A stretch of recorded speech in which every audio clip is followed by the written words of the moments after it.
Assalamualaikum warahmatullahi wabarakatuh. Izinkan saya memperkenalkan diri. Nama Muhammad Budi Setiawan, peserta latihan dasar CPNS golongan 3 PPSDM Kemendagri Regional 3 Bandung. Dalam hal ini, saya akan melaksanakan presentasi dengan topik pelayanan publik digital di Badan Kepegawaian Daerah Provinsi Jawa Barat.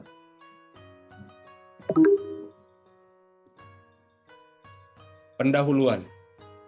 Era transformasi 4.0 memiliki peran penting dalam perkembangan teknologi di dunia.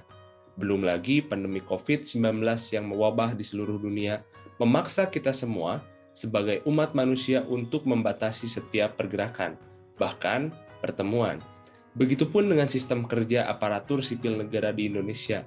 Berdasarkan surat edaran Menteri Pendayagunaan Aparatur Negara, Reformasi dan Birokrasi nomor 25 tahun 2021 tentang penyesuaian sistem kerja pegawai aparatur sipil negara selama pemberlakuan pembatasan kegiatan masyarakat pada masa pandemi COVID-19.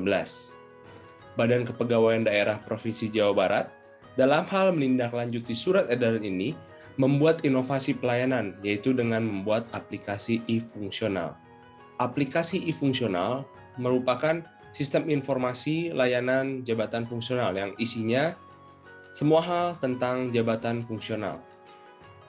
Pra-analisis pelayanan publik digital metode Pentahelix. Government.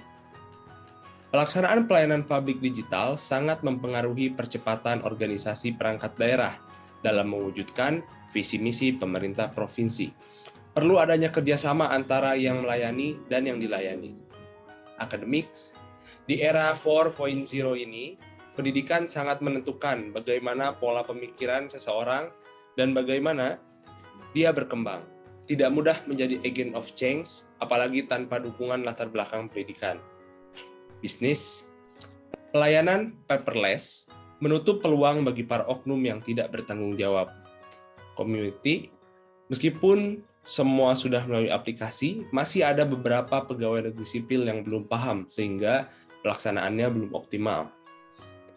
Media, sosialisasi yang kurang menyeluruh dan rendahnya kemampuan pegawai dalam menggunakan dan memanfaatkan teknologi informasi. Teknik menapis isu dengan metode USG. Isu yang pertama, banyaknya jabatan fungsional guru yang tidak bisa naik pangkat dan naik jenjang pasca peralihan menjadi PNS provinsi. Yang kedua adalah adanya ketidaklengkapan berkas pemohon yang akan mengajukan kenaikan pangkat atau jenjang. Dan yang terakhir adalah proses verifikasi yang relatif lama dalam pengajuan usulan. Analisis isu metode Fishbone. Penyebab dari individu sendiri yaitu beberapa berkas yang hilang ataupun bodong. Yang kedua adalah kurangnya nilai integritas. Analisis isu metode Fishbone. Penyebab dari individu sendiri adalah yang pertama berkasnya yang hilang atau bodong. Yang kedua adalah kurangnya nilai integritas dan kejujuran. Penyebab di organisasi itu adalah kurangnya transparansi dan integritas dalam sebuah organisasi. Yang kedua, belum optimalnya aplikasi yang digunakan karena masih dalam proses pengembangan. Penyebab di lingkungan adalah adanya persepsi yang beredar bahwasannya semua guru adalah jabatan fungsional. Padahal tidak semua guru merupakan jabatan fungsional. Ada juga guru yang merupakan jabatan pelaksana. Dan yang terakhir adalah penyebab regulasi, adanya kebijakan perpindahan jabatan fungsional guru yang beralih status dari pegawai daerah menjadi pegawai provinsi atau PNS provinsi. Akibat dari itu semua adalah banyaknya jabatan fungsional guru yang terlambat naik pangkat ataupun naik jenjang. Tabel rekomendasi alternatif penyelesaian isu. Dengan isu banyaknya jabatan fungsional guru yang terlambat ataupun tidak bisa naik pangkat dan jenjang, penyebabnya adalah peralihan jabatan fungsional dari PNS daerah alih status tadi menjadi PNS provinsi. Alternatif penyelesaiannya adalah menambah dashboard atau fitur penerbitan SK Jafung Guru pada aplikasi e-fungsional. Tahapan siap alternatifnya adalah yang pertama kita membentuk atau menguatkan regulasi, kedua membuat roadmap pelaksanaan, dan yang ketiga adalah mengintegrasikan segala aspek ataupun komponen penunjang. Hasil yang diharapkan adalah tidak adanya keterlambatan kenaikan pangkat dan kenaikan jenjang jabatan fungsional guru, dan terciptanya transparansi serta pengawasan dua arah.